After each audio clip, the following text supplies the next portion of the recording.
Picture this. You're standing at the edge of giving up. Every door has closed. Every attempt has failed.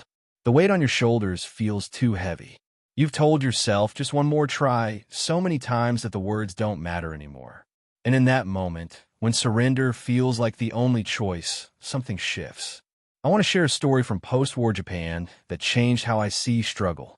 It's about a 19-year-old named Kenji who lost everything. His family, his future, even his reason to live. He was ready to end his life by a river, until an old man appeared and spoke one simple word. Ganbaru, Japan, 1947. 2 years after the war. The country was broken. People were broken. In a small village, Kenji sat by a river, staring at the water. He had lost both parents. He had no money, no home, no purpose. He had worked any job he could find. Farming, cleaning, carrying supplies, but it never changed anything. Hunger and loneliness followed him everywhere. That day, he decided he was done. He picked up a stone, held it tightly, and prepared to walk into the water. Then he heard a voice behind him. "Young man." An old man stood there with gentle eyes. "I know that look," he said. "It's the look of someone ready to give up."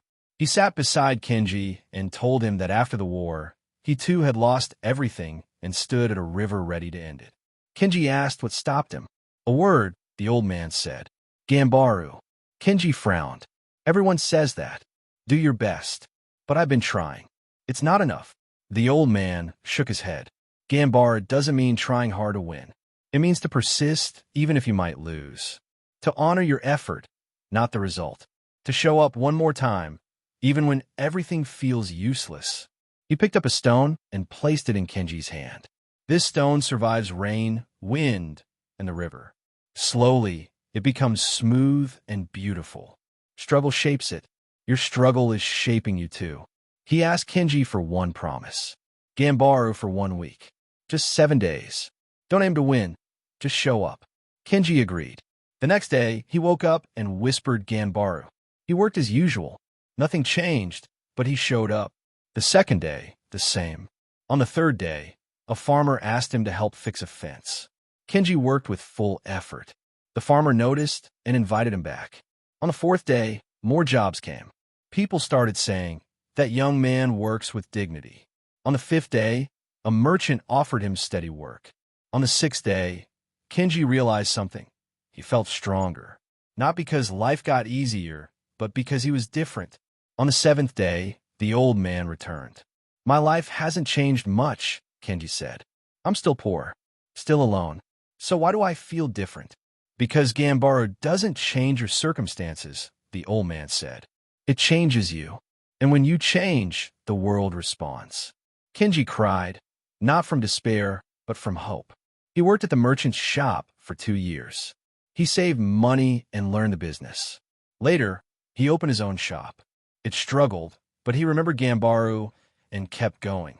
10 years later, his shop became one of the most respected in the region. He hired young people who were struggling, just like he once was. On his desk, he kept the same smooth stone from the river. It reminded him, the moment you want to quit is exactly when you must Ganbaru. Maybe you're at your river right now. Maybe you're holding your own stone, wondering if it's worth it, whether you're building a business, learning a new skill, fixing a relationship, chasing a dream, or simply trying to make it through another day. You're tired. You've given everything. You're thinking about stopping.